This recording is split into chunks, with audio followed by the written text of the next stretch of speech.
everyone and welcome back to my channel. So today's video is going to be a cook a roast dinner with me, and I did this the other weekend just gone actually, and thought I would film it because I get requests for this kind of video quite a lot, and I just thought I would show how I do it, how I fit it in with having a family and still being able to get out and about, and also have it not take too long and take too much out of my Sunday, because I love having a Sunday roast dinner. I think it's really like nostalgic for me and traditional, and it's what I used to love as a kid, and I love doing it for my kids, but it can take a while, so I have a few techniques to make it a little bit easier on myself, and also how I like make my Yorkshire puddings, make my chicken gravy from scratch, and how I pimp up a packet box of stuffing mix. So if you want to see a little bit more, then keep watching.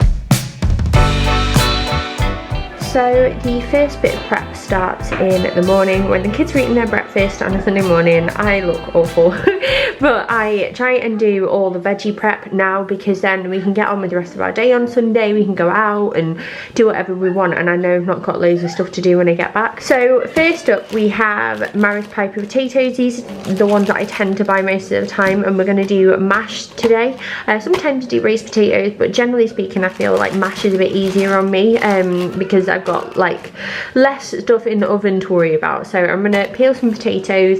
I've got a head of broccoli here, a couple of carrots as well, and then some sprouts. My kids don't like sprouts, but every single time we have a roast dinner and we get sprouts, I put one on the plate and I make them try it, just because, you know, I believe in encouraging them to keep trying things and see if they like them as they get older, because I know there were plenty of things I didn't like as a kid that I started to like as like a teenager or an adult. So we've got sprouts as well. Then what I'm going to do is get my stuffing prepared, and I'm going to pimp our stuffing today. So I've just got a normal packet mix of sage and onion, but I have one of these sides of a pack of unsmoked bacon lardons. They tend to come generally in a pack of two, so I'm just going to use one of them and save the other one for something else.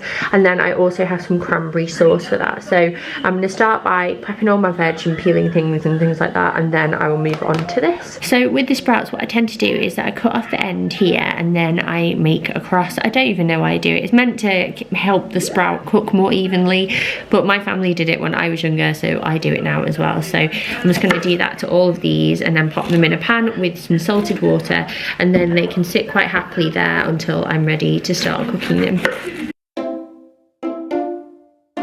So next up with broccoli, I'm just going to separate it into individual florets and then add it to the pan with my sprouts, because it tends to cook around a similar time. So I just do it like this, and it's pretty easy as things go.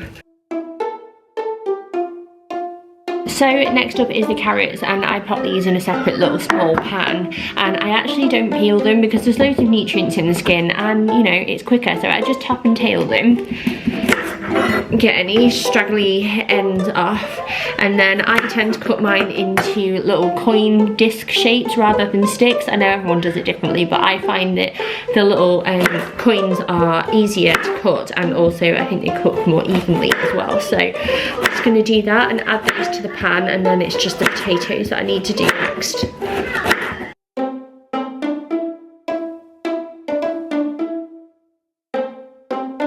So all I'm going to do with my potatoes is peel them using my potato vegetable peeler here, and then cut them into smallish chunks so they cook at a similar time to the veggies, and then I can get everything going all in one go later on.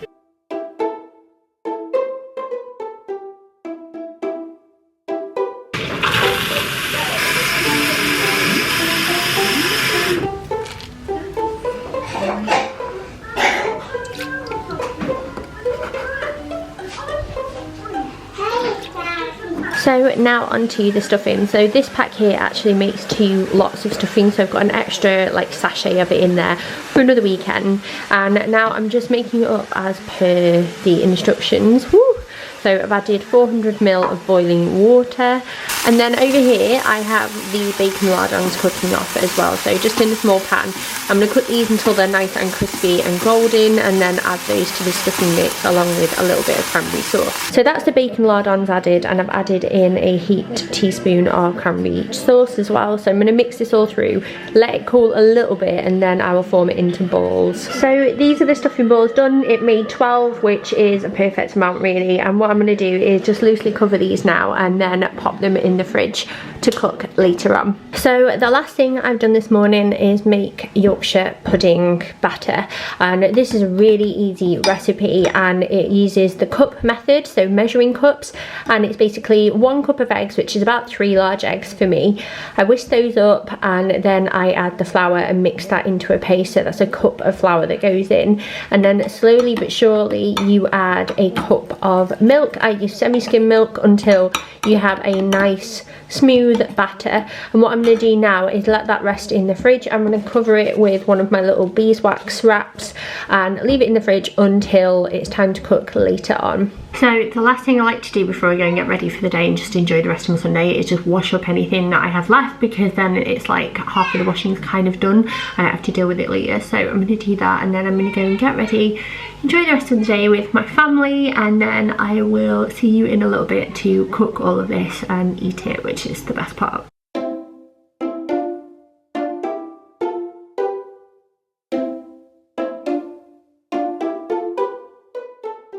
So it's now a long while later and we've actually been out today to Manchester, so we've been like shopping and mooching around, and I'm going to get everything in the oven ready so we can have it for our dinner. We're having it a bit later than what we normally would do today, and this is my chicken. It's just a Tesco one. I got the biggest one like for value for money, so it's a large one, so we will have leftovers, and I had a lemon left over because we used the zest for another recipe, so I've halved that and I'm going to stick it up the chicken's butt or cavity with some thyme, and then I'm going to put a little bit of garlic spray oil, like this is Fry Light, just over the top to help the skin brown, with some salt and pepper. So that is what I'm going to do now. I'm going to cook it as per the instructions, a little bit less than the instructions normally say. This says it should take about an hour and 45 minutes, but I'm going to do it for a bit less because I find supermarkets go on the safe side to make sure it's 100% cooked, but sometimes it can make your meat dry. So I'm going to cook it for about an hour and 35 minutes and then leave it to rest, and then I will use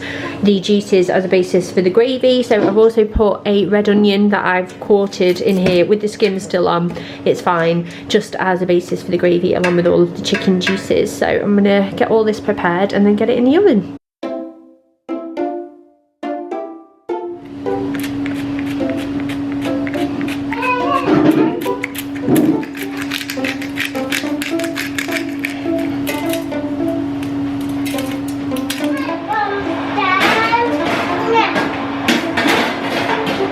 So the chicken is now in the oven and everything else is all prepped. So we've got carrots, broccoli and sprouts, potatoes, a screaming child in the background, which is always fun, and then I've got my oil in my muffin tin ready for the Yorkshire puddings.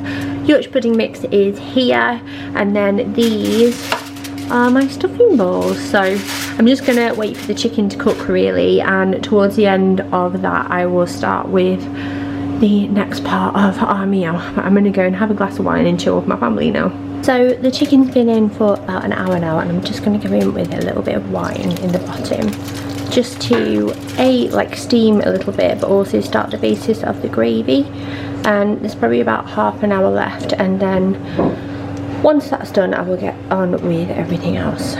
I'm also going to get our oil for our Yorkshire puddings heated up, so I've just put a little bit into each well here, and I'm going to get this as hot as I can. That is the key to a really good Yorkshire pudding. I've just used sunflower oil, you could use vegetable oil as well, that's up to you. But I'm going to stick this in the oven now anyway, so we can get it nice and hot and ready for the Yorkshire pudding batter. As you saw earlier, this was out of the fridge, and I always take the Yorkshire pudding batter out of the fridge to come back to room temperature before I make it. I'll give it a quick stir as well, because it does separate in the fridge, but I find the best Yorkshire puddings are ones where the batter has been left to settle and you then let it come back down to room temperature and then get it in some really hot oil. So this is coming back to room temperature now, and it won't be long until that goes in the Yorkshire pudding pan. So the chicken is out of the oven and I've popped the stuffing balls in its place. The oil is nearly ready for the Yorkshire pudding mix to go in, so that's what I'm going to do in a sec. And then the potatoes and the veg are all cooking away. So I'm going to make a start on the gravy now. So in here are all the chicken juices and the wine, and in the same tray pot that the chicken cooked in, I'm going to start making the gravy. I'm really going to smush the onions to get all of the flavour out of them and mix this flour in, and then I'm going to add a few little extras to really bring the flavour alive. So as you can see, I added about a tablespoon of flour to the chicken juices and the reduced wine, and it's already thickened up so much already just on a low heat on the hob. So what I'm going to do now is add some water and a stock pot, and then also some cranberry jelly. Excuse my children in the background, but this is real life.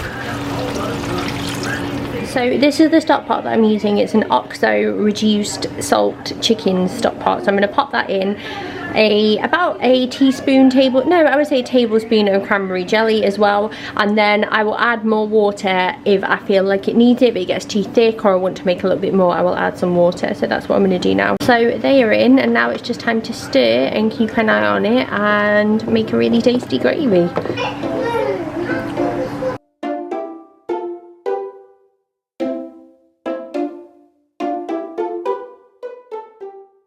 When the stuffing bowls are nearly done with cooking, what you can do is glaze them with a little bit of your cranberry sauce, just because, you know, you bought it, you might as well stretch it. So I've warmed this up in the microwave, a heaped teaspoon with a small teaspoon of water, and now I'm just going to brush these and then pop them back in the oven to finish. So with the mash, once it's strained, I pop a big knob of butter in, as you can see, and then a splash of milk, and then I season with some salt, and that's all I do. Give it a good mash, and then that's your mash sorted. And that is essentially how I make a roast dinner. So we've got some lovely fluffy Yorkshire puddings that we always fight over. There's never any left. I always wish that there was, but we fight over them and they go so quickly. And then everything just came together really nicely, and the gravy was really, really good, if I do say so myself. But I hope you enjoyed this video. I hope it was like just something a little bit different to watch, and I hope you got a little bit of inspiration along the way as well. But yeah, thank you so much for watching. I hope you have a lovely rest of your day, whatever you're up to, and don't forget to subscribe if you are new, and if you enjoyed this video, don't forget to give it a like so I know to make more of them in the future. And if you've got any requests down below, then by all means leave them and I will get back to you soon. But yeah, see you later, and thank you so much for watching. Bye.